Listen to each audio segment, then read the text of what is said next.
And we're live. Thank you. Good evening, all. So this will constitute our calling these quarterly meetings, whatever we're calling them. It's a council PAB meeting. That's what it is. Regretfully, we have a number of council members who won't be able to join us, but we'll proceed with those of us who are. Executive Dwyer, I understand that you've got some, Dwyer Reynolds, you've got some guests that are going to be presenting to us as well. Yes, we do, President Scott. Board Chair Wilson, you wanna lead us out? I apologize, President Scott, can you repeat, please? Did you want to introduce anybody? Did you want to say anything?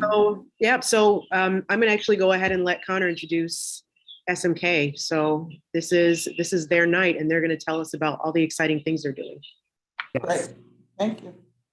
So for members of the public who don't know, the Police Accountability Board has brought on some of the world's best leading consultants in police accountability to help build out our investigatory work. You know, council was really great in helping us get these people on board, and they've already started their work for us. But we wanted to make sure that this team was able to directly speak to council so that folks could understand how we're going about building these policies and procedures to ensure that our investigations work is fair to police officers, effective for the community, and brings about truth and pushes for justice. So I'm thrilled to be introducing our consulting team of SMK.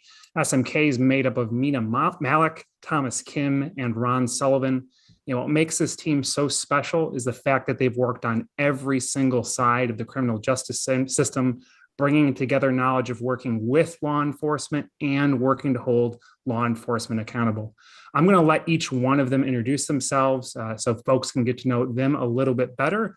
Then I'm just going to briefly talk about the big picture of where PAB's gone, and then I'm going to hand it right back over to Thomas Kim, who's going to give a bit of a run through about the timeline and details for developing the policies and procedures we need to get to that most important place of accepting complaints for investigation and getting to doing the work our community needs us to do. So without further ado, I'm going to pass it off to Mina to give a little bit of an introduction for herself. Thank you so much, Connor, and thank you, President Scott, and to the council as well as the members of the public for having us here today. My name is Mina Malik, and I've basically spent my entire career in public service. I started out at the DC Public Defender Service, and from there I went to the Queens District Attorney's Office and the Brooklyn District Attorney's Office, where I prosecuted a wide variety of cases.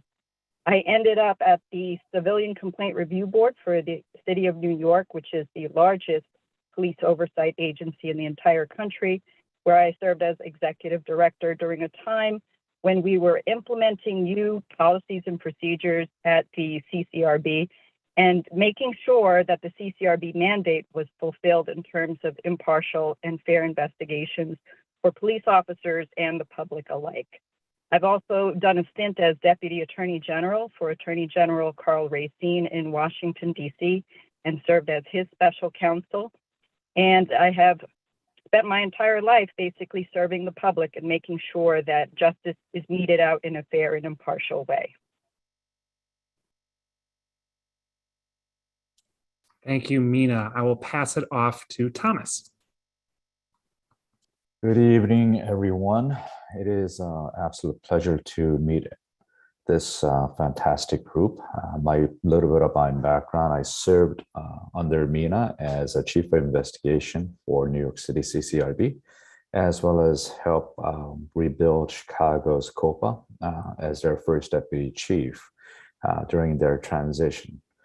I've also spent a number of years as Deputy Director for State of Illinois, overseeing transformation of juvenile justice system, as well as conducting internal affairs investigations.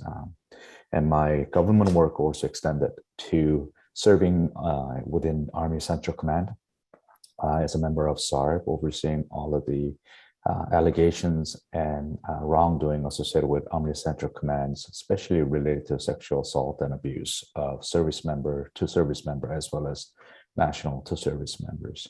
I've spent a number of years in the nonprofit sector, as well as I mentioned, military and law enforcement and police accountability.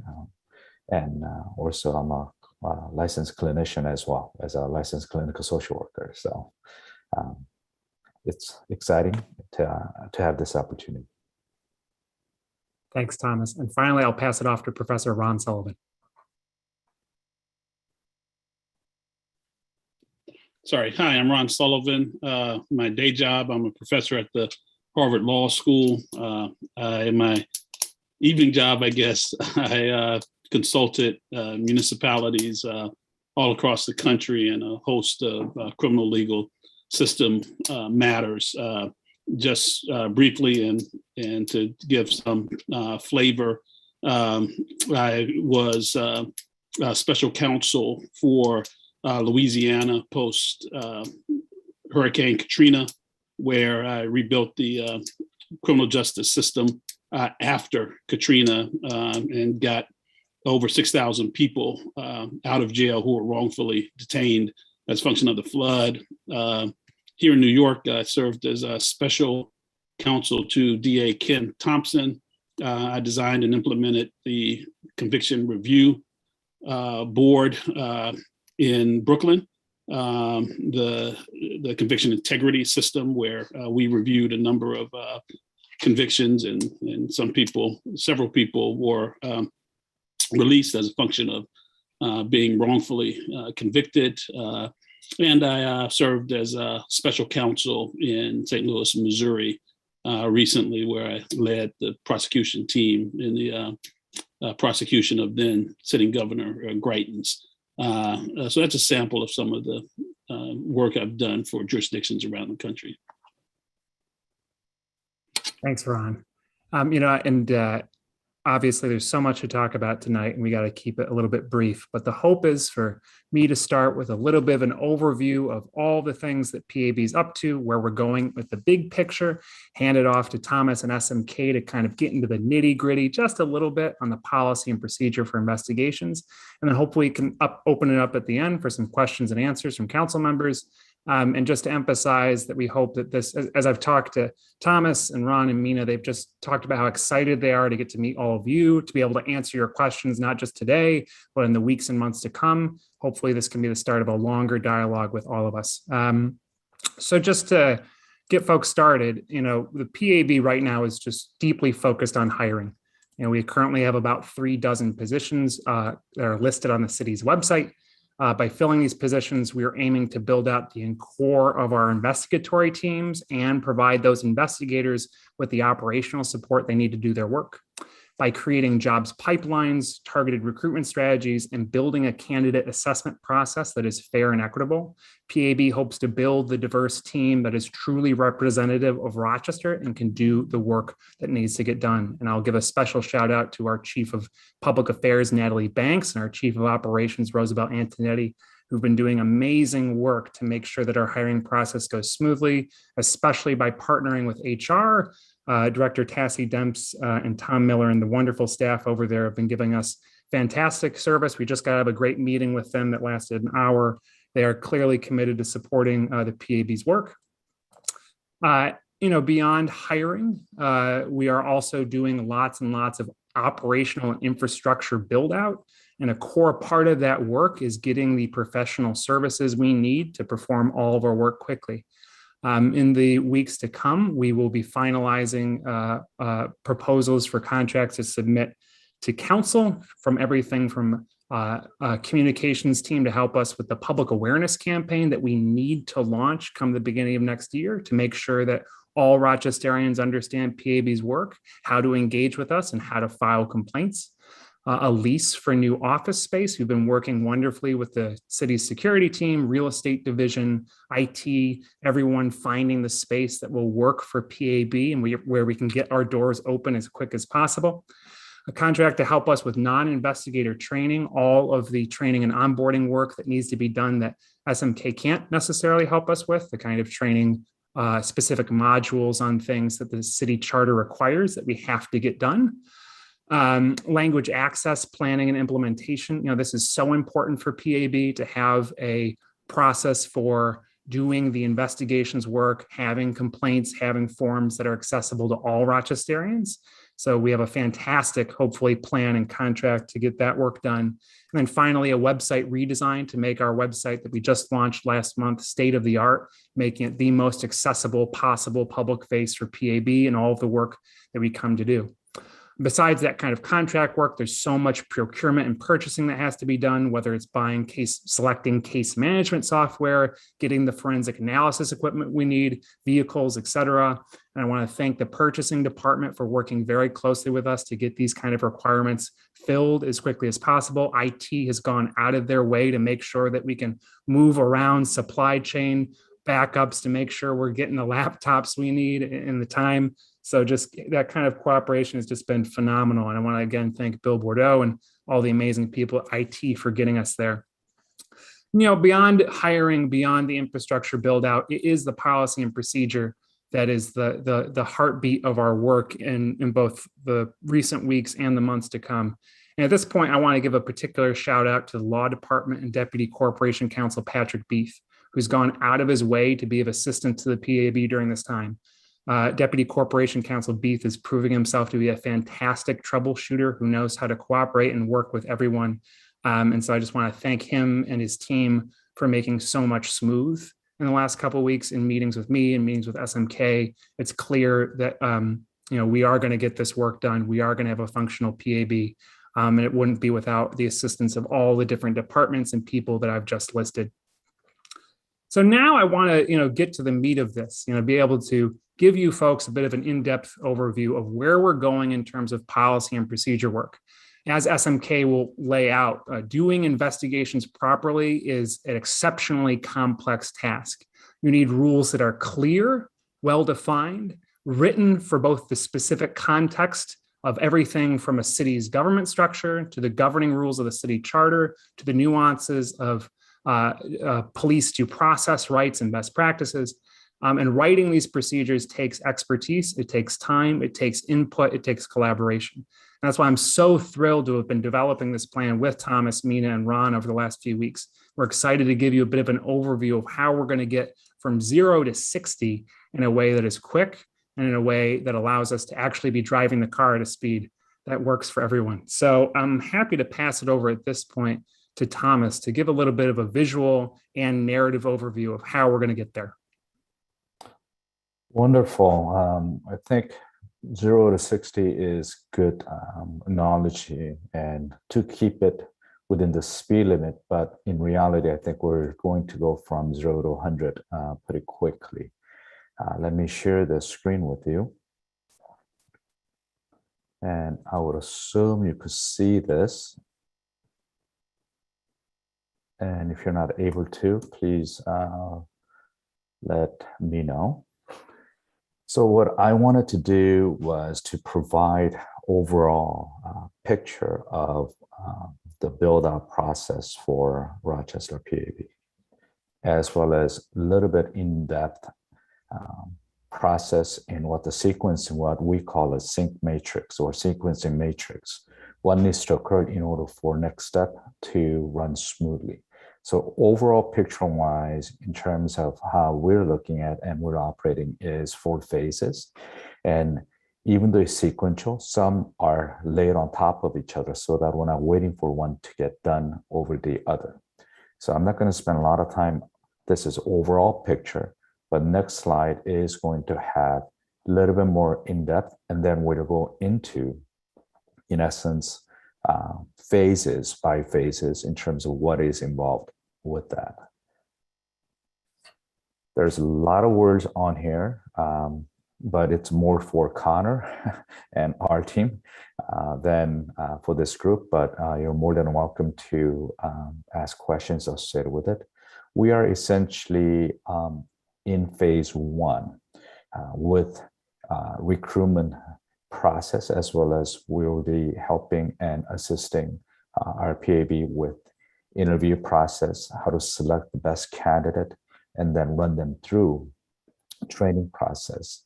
And that is one of the critical pieces, getting them recruited, onboarded, get them into the training, And as that's happening, as the previous slide indicated, the build out of PMP along with all of the other components associated with is in place so that training is actually succinctly matches what the investigators and the unit is required to do. And reality is some of the initial interviews as well as training will create some washouts. So this is the backfill component associated with it, and then launching into phase 2 and 3. So I'm going to go into in-depth in terms of what these actually mean in sequence wise. So starting here with October 1st, and then at the back end, if all goes well, and I don't see why not, that it will be in April that PAB will not only be fully active and engaged and taking in complaints and actually investigating with findings and conclusions. So the phase 1, which we are in currently, so we are currently in recruitment interview process. So recruitment will end with my understanding from Connor and the PAB is end of this month, and we'll be actively engaged and assisting in interview process. And in order to recruit the best investigator and best future investigator is to go through what we call structural behavioral interview process. And then after that, getting them through cognitive or logic interview process. And we will assist in this process where candidates will be required to respond to certain type of scenarios and questions under pressure, timed, and not necessarily will be looking for right answer, but how do they think and what and how do their mindset actually work. So actually, I kind of ran through an example with Connor, I believe, and one of the questions that's it's almost like taking an LSAT or SAT logic section. So, but once again, it's not really about getting the right answer, but how do they think under pressure when there is a critical component of jumping on investigation rather than sitting around. And phase 1 also includes the equipment aspect of it, and then ensuring that there's a build out for control measures for the organization. And I had a privilege of seeing some of the potential sites and gave our recommendation, and I believe that is moving forward, and what type of configuration for the office space, technical improvement, tenant improvement, and modification that needs to be done in order for it to be operational. And during this phase, we're also working actively in building out training material, and then also policy and procedures, investigative manual as well. So those are the foundational building block. And then at the same time, as previous slides indicated, how do we account for potential attrition during the training and washout rate? Because that is given function of competency-based training, or in this case, Rochester PAB Academy. Just because they were higher at the front end, it's not check the box, but they have to retain and then demonstrate their competence associated with it. I think that is absolutely critical piece to building a great investigative component. And then phase 2 starts with mid-December and will roll through mid-January, maybe up to third week of January. And that is key piece here is the training aspect of it. But by then, the PMP draft version and approved version will complete, and then onboarding and training will occur. And during the PAB Academy, various components associated with investigative techniques, process, and how to look at evidence, how to conduct interviews, all of those pieces will take place. And then we'll assist with planning and preparing for the graduation and oath of office for Rochester PAB. Just because they're done with training doesn't mean they're scot-free. So that graduation will culminate into a what they call combined training exercise. It's more of I would consider a soft opening prior to actually fully launching. Let's have them run through as a combined unit, all of the mock-up cases and even taking them to the community in terms of how they will interview, what they will be observing. So all of the training piece will be tested out after their graduation as what they call combined training exercise. And then that will allow us to make modification or add additional components associated with quality improvement and quality assurance as well. And then with certain confidence that I think at that juncture, beginning 2022 in mid-January to possibly end of January, that official forward-facing investigation will be launched for Rochester PAB. And I think it's important to understand that KPIs associated with current assumptions will be honed in and dialed in at that point to really look at what does initial data indicate based on what was assumed, and then start to look at what the future prediction of how many cases, type of cases, what the load should be with the investigator. And does this benchmark that was established make sense? Does that need to be tweaked? And looking at the operational component associated with that. And then phase 3 will move into post-graduation, post-cumulating training, combined training exercise, soft launch, and officially public-facing. At phase 3 is PAB is operational, fully operational. And what we will provide is oversight and support in the investigation process, looking at how to look at, the patterns and practice associated with, as well as policy recommendation for RPD, as well as to internally, so that it's living and breathing and constantly improving organization, not only for the PAB, but for the community and for our the police department PD as well. And we will also continue to provide board support in terms of function and role. But the key piece is so that there is a aspect of confusion that sometimes comes into being between the actual investigation and a unit that's actually doing a day-to-day work, and then oversight board looking at cases. So as those things come up, we will provide assistance and deconflict those components and provide recommendation how to modify as needed. And then final piece of phase 3 is the operational tempo makes sense? Does the current number of staff and assignment is that most optimal? And where does intersection between admin, policy, and legal operation make component interchange or interface that helps the benchmark of investigators? So all of that will be examined and looked at. I like to use the term battle rhythm. That will change all the time. So if I offended anybody, please forgive me. But it's way for a flexecution. May not understand this term, but learning to be flexible while continuing to execute is where the organization needs to be. And then final phase for us will be the post-April, and that is organization will be fully operational, independent, capable of running its own. As needed, we will serve as PRN post at the phase 4. And even though they're self-sufficient, PAB will be self-sufficient. As this assistance request is needed, we will continue to be that backstop to provide support as needed.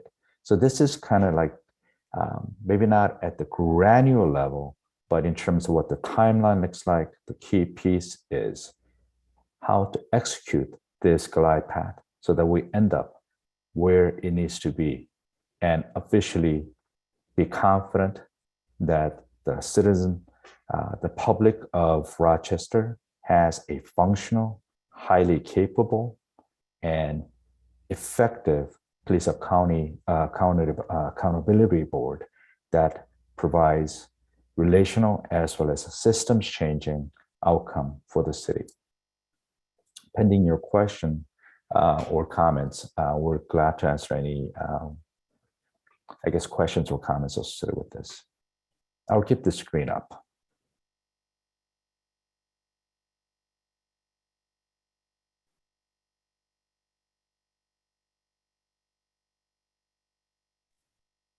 Just be clear. PAB will not be receiving citizen complaints until when?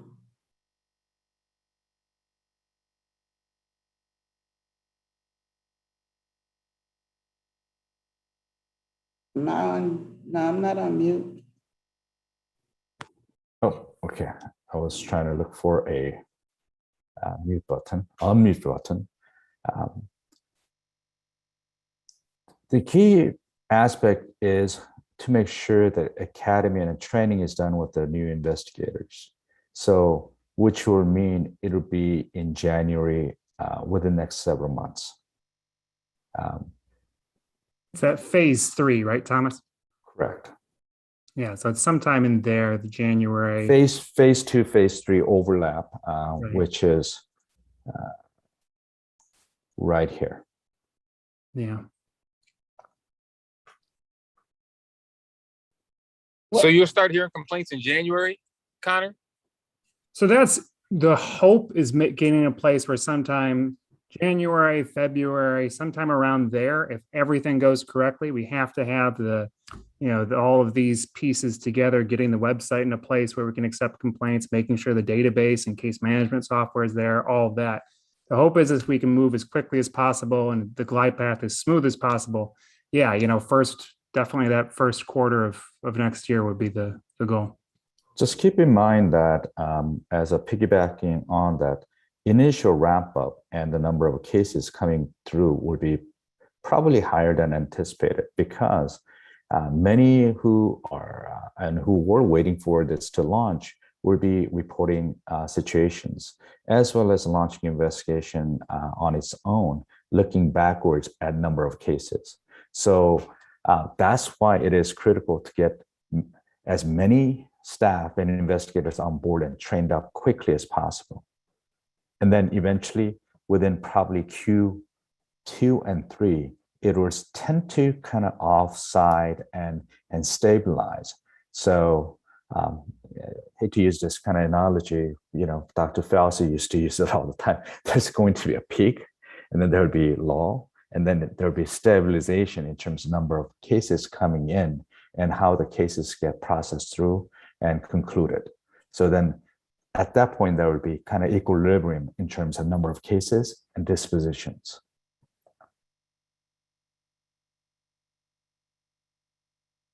So a follow-up to that from me. In the interim, what is the current process and what is in place if someone had a complaint today? And what's PAB's role in that right now? I can tackle that one. Oh, am I on mute? No, I can hear me. What we do right now is when people call us, we let them know exactly what our process is, what we're building towards, what the timeline is. We say, we'd love to, you can take down your information so we can contact you the moment that we launch our investigatory process. In the meantime, RPD has a process for filing complaints. Here's how it is. Here's where you can go. Here's what you can do. Here are the other things that you might want to do in terms of there's filing a notice of claim against the city, reaching out to the Monroe County Bar Association for referral for attorneys. So we tell people what the resources are, what the current process is, but also tell people PAB is on its way. And you can look for us in the months to come. When we launch our process, we will get back in contact with you. I want to add also, Councilmember Melendez, I was really pushing to get an interim set of services.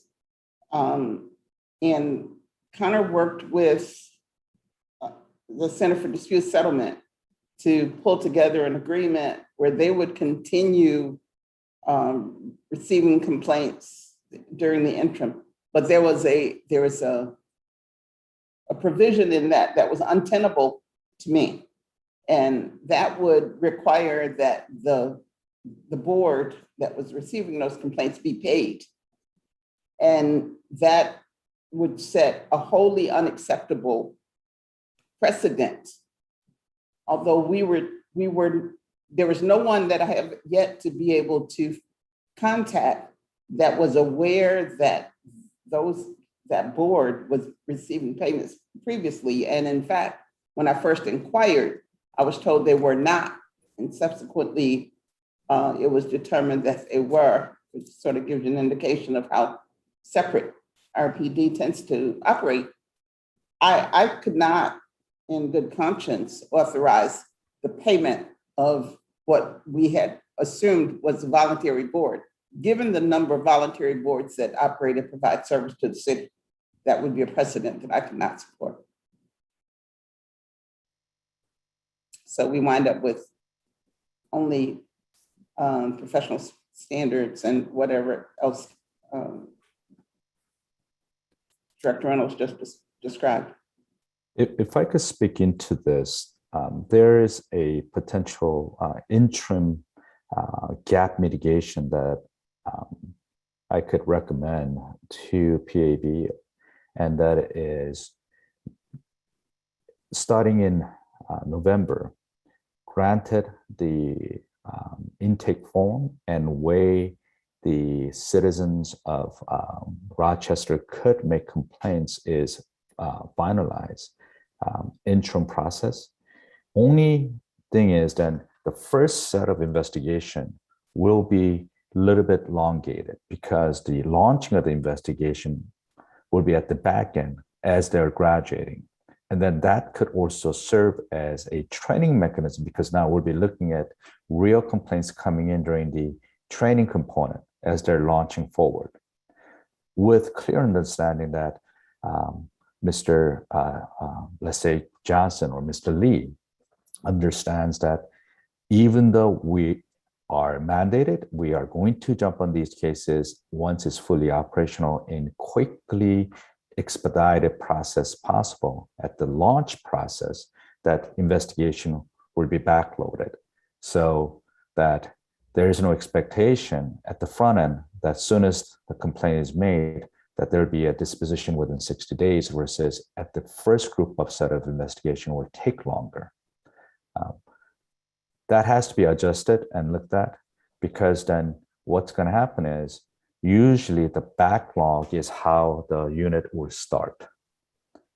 But within 3, 4, 5 months, it will even it out because it's also good for investigator to start with full deck of cards to start with.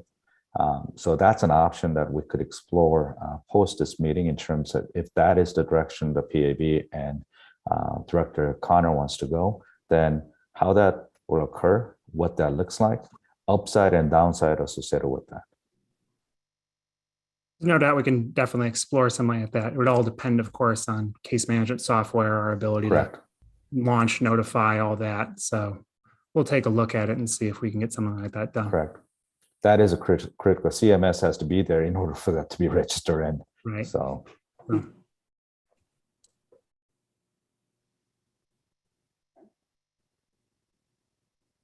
I just want to say, Councilmember Evans, I know he had to leave, but we'll make sure that the slides get sent around to everyone on this meeting.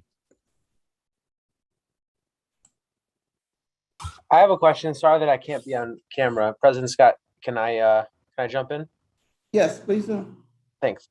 Just a question about recruitment. I know that's been a place that the PAB has been focusing, and I appreciate Mr. Kim's timeline. How's recruitment going so far? This is a particularly challenging time to do recruitment for anything, and I think in particular for some of these very specified positions. Just want to see how things are going. Yeah, I'm happy to give you an update on that, Councilmember Gruber. For some of our positions, I believe we've received hundreds of applications. For others, we are far less than that. We've had such excitement from people. I think that, for some of the more senior positions, we're having a little bit harder time recruiting. Not to say we aren't getting candidates, but I think that, there's, some people want to make sure that PAB is going to be around, for a while. And, what I I've always gotten those calls. and what I always tell people is, look, the way that the city operates is that, city council created this board. They have pushed for this board. They have defended this board in court and in the court of public opinion. And I have no doubt that the city will continue to support our efforts, particularly once we get up and running and people show what we can actually do. And so that is what I continue to tell people. And what I will say, Councilmember Gruber, is, we've built these recruitment pipelines. We have ads going up on the radio. We are targeting candidates for recruitment.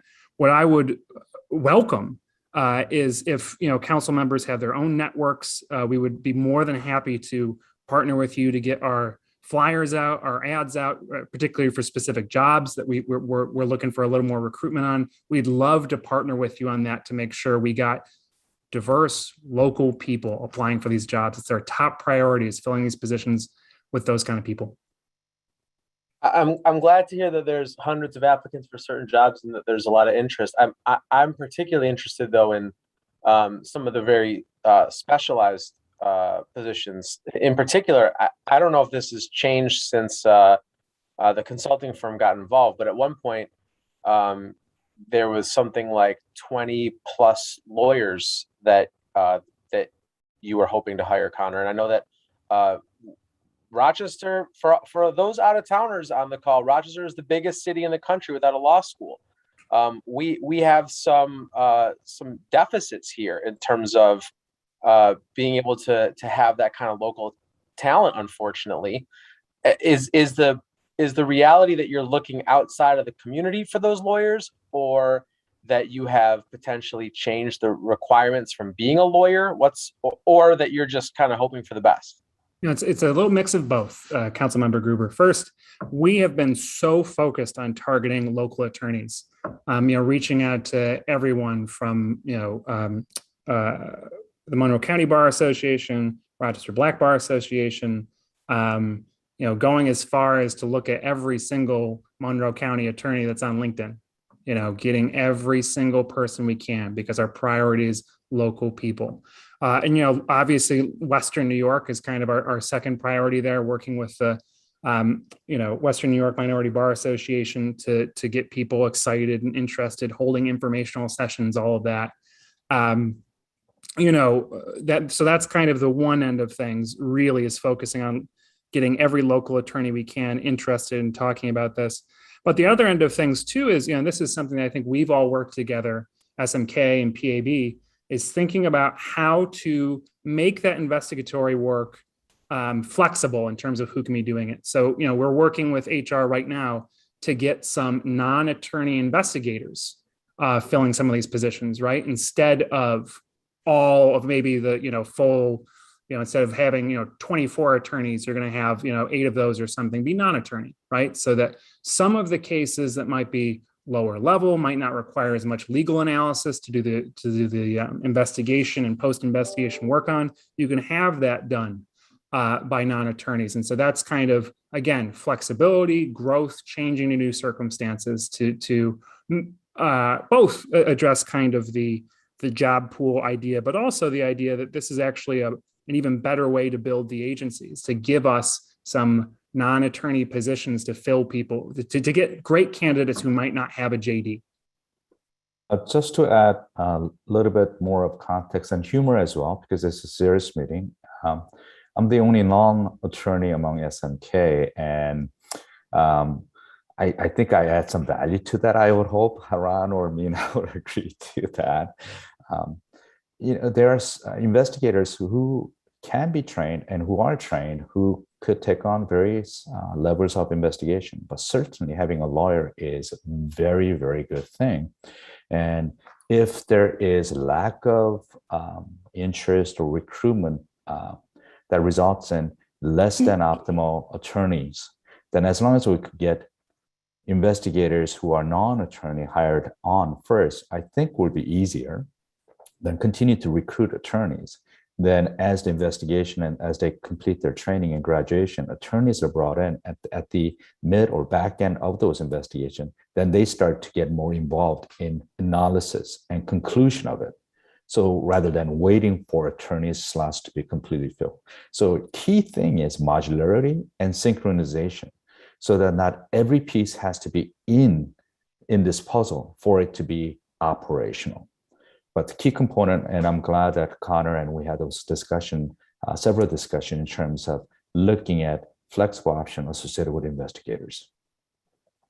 Did you just say that every piece has to be in the puzzle in order for it to be operational? No, actually it's opposite. Okay, all right, okay, good, thank you. Okay. I admit that I sometimes view this experiment as an experiment, although it's been done in many cities around the country, probably not the way we're doing it. But I look at it as a Cadillac. I happen to own a Cadillac, the top of the line Cadillac. Got everything on it. It's got stuff in there I can't even use. But I also own a Chevy. It doesn't have all the stuff that the Cadillac has, but it does the deal for me. So that's why I reacted that way when you said all the pieces have to be on the puzzle. And I guess we want something that functions and functions at a really high level. Yes, but ma'am. we want it to be able to get up and go. Yes, So, ma'am. Think of it as a Tesla or Cadillac and when they're launching a new model. So rather than, you know what, we are going to just build a K model. If you're in the age group, I think most of us, I remember K and all these models coming out of Detroit many years ago. And we used to own a Ford Granada, I believe. Instead of trying to build that and let's see how far it goes, versus we are going to build the best and top-notch investigative and oversight entity in the nation. PAB would be the hallmark. But instead of waiting for perfection, the beta version and with understanding that it'll continue to get better is the model. Until the Tesla, the dual motor S and whatever X model, those are the next version, or Cadillac XTX and higher model is set and moving forward with it. And I think that is exciting. And one thing that we talk about on our calls with PAB and Director Connor is that this is uniquely different because oftentimes either we're asked or others are asked to fix 10, 15, 20, 30, 40 years of mismanagement and a problem. Ms. Malik is very well aware of that frustration associated with it. Versus we're doing this from bottom up, ground up, rather than PAs in existence for 10 years and we have a new director who's hired and is trying to fix it. And that's why I think this is the right path and it's a good path.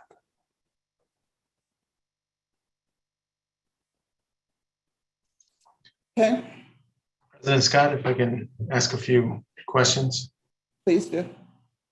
So using the car analogies that we've been using, I kind of feel like we've been with the Flintstone car, right? And kind of running it ourselves and also building this building this other car and driving at the same time. And I guess my my one question, do you, and I hate to say it and ask it, but do you foresee any potential delays? I mean, we've had a couple different timelines over the course of the last year. And I understand this thing takes energy and commitment and there's a lot of moving parts, but I hope to not have April come and then we have this conversation about June or next year or whatever the case may be. So I guess I would like to talk through that if this is really a solid process and we think we're going to get there and that's it, or do you foresee any challenges? Operationally, from our end and working with Director Connor, I don't foresee that. But in terms of ancillary aspect of it, how the response from RPD union, that may create not a delay, but ongoing operational challenges. So that doesn't deter investigation or organization from taking in the complaint. Investigation could start. But in terms of how documents and evidence are accessed and the finalizing some of the components associated with RPD documents, that may need to be addressed. I would hope that this leadership, as well as the mayor's office and police department and so on, will ensure that those delays does not occur versus creating a challenge. So in terms of PAB, along with what we offer, I don't foresee any delays associated with kind of like how Tesla continues to push their launch versus the biggest potential hindrance that I see is if the investigator does not have ready access to, for example, I hope I'm not speaking out of turn, but IA Pro, the things that's in the IA Pro in order to do a investigation.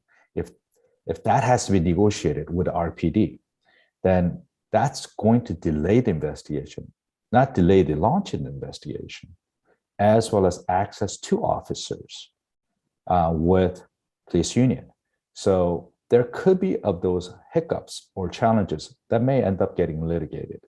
I pray and hope not. But in terms of organizational process, I don't foresee any delays.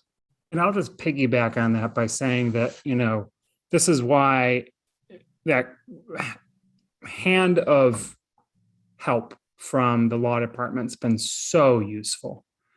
Having people there who can look into the future and see, how do we need to sit down? How do we need to build relationships? How do we need to get ahead of things? How do we need to bring things to the right people to have talks so we can avoid some of this stuff? And that's why, in the developing of the nitty gritty policy and procedure, we're going to be sitting down with the law department. We're going to be sitting down with RPD. We're going to be sitting down, hopefully, with the Locust Club. Just talk some of these things through. Make sure that people understand where we're coming from, what the details are, how this is going to be fair, how it's going to help everybody. And, the hope is that we can just avoid any external hiccups that way. And the other answer to Councilmember Melendez is having to think things through many months in advance, knowing that it can take months to get through procurement processes, knowing that it can take months to get through, the internal city approvals, which is why we're, ordering things that we aren't going to need for months right now. That's how we're trying to avoid some of those inevitable delays. And the one obvious, I think, thing that's come up in a lot of our conversations is we're going to have a transition that hasn't happened in 8 years in city government, come this next year. And how does that transition affect not just PAB, but everyone in city government? And I think there's a little bit of uncertainty there. But again, the hope is through relationship building and pre-planning and talking about, things with people, we can avoid as much delay there as possible. A little bit, huh? Okay. All right. So one more question, sorry. Just related to the question of fairness. One of the things I've heard as a concern in the community is in the hiring process, how do you attempt to eliminate bias?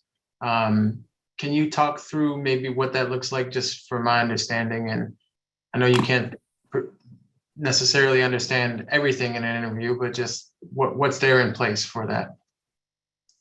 Absolutely. So, the last PAB board meeting, the board actually approved of a set of rules and processes to ensure transparency, fairness, and a commitment to equity and diversity in our hiring practices. I'm happy to share the presentation with council. I'm happy to emphasize it here too. The board adopted rules about open and fair recruitment to make sure that our job opportunities are circulated to the whole community, that we would never suggest or offer preferential treatment in the context of the hiring process. We don't suggest or offer specific salaries to people, and we direct all questions to the staff instead of having board members go out and try and be in difficult positions. We adopted a rule about confidentiality, about staff keeping all applicant information confidential, including from board members, except in certain situations involving the law department and human resources, having hiring committees that do the work, anonymous hiring committees that, board members don't, the public doesn't know who's in the hiring committee, board members not asking staff about candidate evaluations. And then we adopted a rule about diversity and representation, about us being an equal opportunity employer, not only strongly encouraging applicants who are people of color, people with disabilities, veterans, women, and people from the LGBTQ+ community, but going further through a set of best practices like using pipeline partners in targeted recruitment, using hiring committees staffed with diverse members, standardized interview formats, predetermined quantifiable assessment rubrics, pause points in the hiring process to specifically discuss and address bias and diversity and representation, focusing the assessment on diversity, representation, talent, skills, and potential, not just credentials, having an audit by the board midway through the process to make sure we're following these rules. And then, of course, having a recusal process to make sure that, when people on hiring committees see someone that they're, a close personal friend with, family member, et cetera, they don't get to score and grade. So, as I said, I can send along the details and all that, but I'm glad you brought this up, Councilmember Melendez, because I've heard some crazy rumors about this stuff, that PAB is making salary offers to people and that PAB has already filled positions. And I just want to come out and say that none of that is true. PAB has not made any offers. We haven't even looked, the hiring period's still open. We don't get a qualified candidate list until the end of the month from HR. We're working very closely with HR to follow the rules. No one's received a salary offer. No one's received any job offer. We haven't filled any of these open positions at all. So happy to emphasize that for the public. And I will say, I think some of the reason that there's these rumors flying out there is because people see these jobs as important. People see these jobs as really important opportunities for people to do great work, get great pay, and do the jobs that this community needs. And so I'm not surprised there's so much chatter about it, even if that chatter's not particularly accurate. Director Dwyer-Reynolds, when do you anticipate having everyone hired? It's a very good question. We are having a priority hiring phase to make sure that we have the core investigator staff on as quickly as possible, and then kind of moving down from there in terms of operational staff. We hope to complete the initial wave of hiring sometime by the end of the year, with people being onboarded kind of in phases as we complete the process. The application window closes at the end of October. We're going to be sending out, interview schedulers, hopefully that first week, to people, assuming that, we can get some of these things there. Obviously, there are some bottlenecks there in terms of how many staff places like HR have that are able to do some of this stuff. There's no doubt that we will be onboarding people into the new year. There's no doubt about that. And that we have second waves of hiring coming down, that, the Civil Service Commission still has to approve of new positions. So what I will say is, the hope is, as Thomas's presentation said, getting people interviewed, offers out November, and then moving forward from there. But it is going to be an ongoing process. Thanks. There was a job fair in Beechwood early September. I feel like I saw a PAB table there. Are you doing other events like that? Yes. Shout out again to Natalie Banks, Chief of Public Affairs, who's just been every possible job board, every job fair. She was at a job fair this weekend with Shift Diff that went phenomenal. I believe there's another job fair they're doing this weekend. They've been doing all of the Rock the Block events. I think we've seen Councilmember Melendez, who very thankfully gave us the hot dogs we needed to survive that job fair. So again, this staff, as small as it is hitting all the boxes we need to on this stuff. But any additional support that we can have from council members, using your networks to get the word around, even if you just know of some individual candidates you think would be phenomenal, please, make sure that they get in contact with us. You connect us to them, and we'll make sure that their application gets submitted. Let's go back a couple questions. That in that timeline, and I think someone did mention that's the most likely roadblock, if not roadblock, just the thing that might be a glitch, is the our operations or involvement with Locust Club than the police. Where in that timeline are they? Because one of their biggest complaints is that they're not involved in any of this. So where in our timeline are they involved? Not just to try and get them to sign off on something. Yeah, no. It's within the phase one, current phase, and as we're moving to recruit and train and so on, I think early engagement and discussions are critical. PAB may not get to the agreement for some time, but it's good to start the conversation immediately and take in some input. And I learned that from Ms. Malik when she was in New York City, and I was wondering why she'll reach out to unions, but learn my lesson through that process. So I don't know whether Ms. Malik would like to chime in, but having that discussion with the police department and union at the beginning stage is critical. I do agree with Thomas. I think that's absolutely crucial because at the end of the day, PAB is going to have to operate along with the unions and along with the police department. And so having those critical conversations up front is very important, not only with the unions and not only with the police department, but I think also, with the council members as well as the public. Those critical conversations are absolutely crucial to ensure PAB's success. And I'll just say that we've, again, thanks to the law department, we are working to get those meetings set up as quickly as possible. It's all about sequencing, making sure that we can come to tables with enough information, enough perspective to have good conversations. And since there are no law enforcement, people with no law enforcement history can serve on the board, and that's an ongoing concern by some. So how do we get the advantage of having that body of knowledge brought into considerations for both the positions that are structured and the recruitment to make sure you get people who have that? So I'll answer that two ways. First, that recruitment process, making sure that we get people who can have equal perspectives.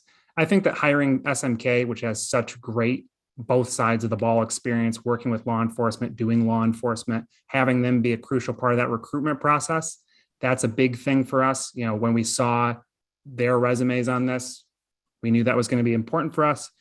Another thing is making sure that anybody that we hire gets trained to fully understand what officers are going through, where they're coming from in those perspectives. So we have a contract that's coming down the pipeline that we're hopefully getting to the city council as soon as possible, where we're going to have current police officers training the PAB on exactly those things. And then I've reached out to Mike Mazzio a lot, saying, Mike, I would love to have your people train mine. I know that you say that officers, don't feel understood, and I know that so many officers don't. Help us bridge that gap.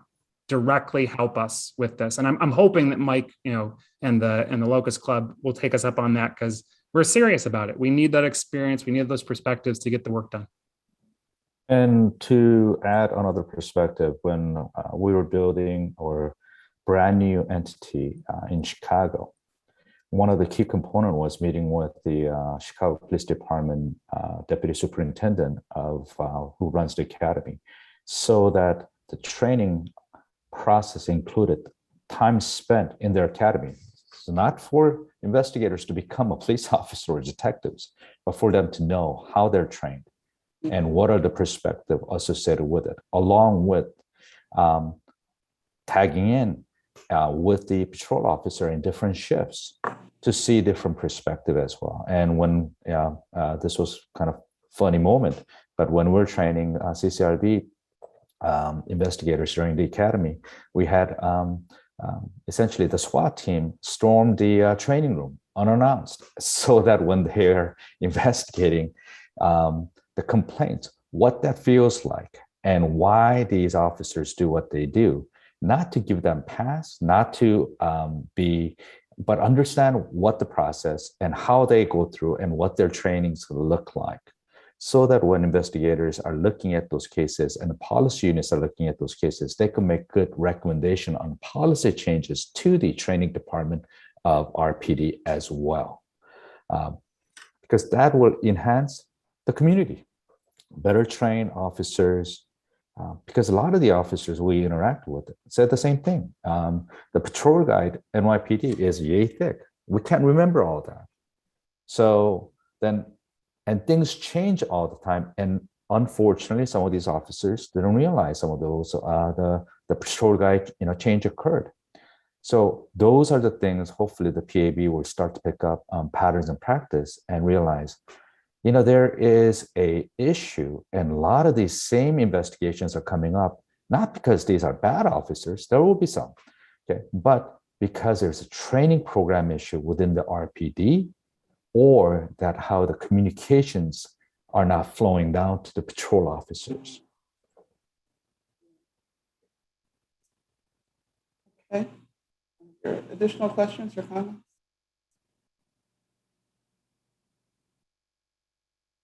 Not. May conclude this meeting.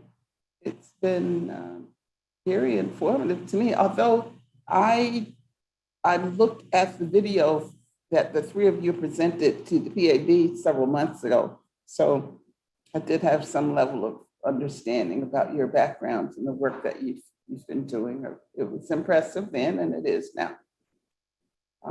So if there is nothing further, I would like to welcome Vice Chair Tucker.